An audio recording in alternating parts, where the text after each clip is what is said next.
տվել եք ամեցեք։ Գիտեք իմ մասնակցությամբ ում նկատի ունեք կաթողիկոս ասելով։ Ես այդպիսի կաթողիկոս չեմ։ Բայց տեղյակ եք ով է լինելու։ Ոչ տեղյակ չեմ։ Ձեր աշխատակազմը ով է ղեկավարի, այո։ Պարոն Փաշինյան, իսկ գերատեսչությունների ղեկավարները վերանշանակվելու են, օրինակ Արփինե Սարգսյանը, Սուրեն Պապիկյանը, մասնավորապես վերջին շրջանում դուք իր աշխատանքից գոհ եք ոչ մարտական պայմաններում 8-րդ զոհներ։ Ես կարծում եմ, այո, վերանշանակվելու են եւ կարծում եմ, որ այդ թվում զորահանդես Հայաստանի Հանրապետությունում մայիսի 28-ին տեղի է ունեցել։ Բայց բանակում խաղաղ պայմաններում ցավոք սրտի, գիտեք, ես դրա լուծումը տեսնում եմ մեր հանրության սոցիալ-հոգեբանության փոփոխության մեջ, որովհետև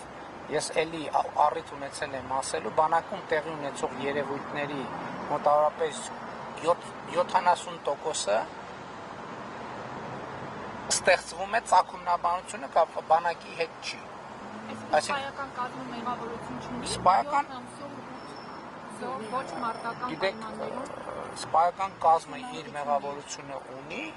բայց ելի եմ ասում, ամեն առանձին դեպք պետք է առանձին դիտվի, բայց ընդհանուր առմամբ երևույթի վերաբերյալ իմ դիրքորոշումը առաջին անգամ չէ, որ ասում եմ։ Եվ դա իհարկե պրոբլեմ է, որը պետք է լուծենք, բայց ցավոք սրտի այդ նախարարներ են փոխվում, նույնիսկ իշխանություններ են փոխվում, բայց այդ պրոբլեմը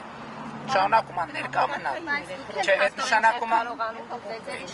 նշանակում է, որ պրոբլեմները շատ ավելի խորն են, քան մենք ընդհանրապես սովորենք այդ պրոբլեմների հետ։ Պարոն վարչապետ, Ռուսաստանի նախագահի Բաղդեն եմ ես մի ունենալու դուք ել եմ դեռ եք։ Հիմնադիրները մեծ խոսում են ողորմելի կառավարությունը ստեղծել վարչապետարանը, հետո եկան եւ մանդատները վերցրեցին։ Ինչպեսի աշխատանքները պատերազմում են։ Դե գիտեք, եկեք շատ չի մնացել էլի։ Գնանք աշխատենք Երևան, կանխատեսում չան։ Պարոն Փաշինյան, շատ լավ բառ կա։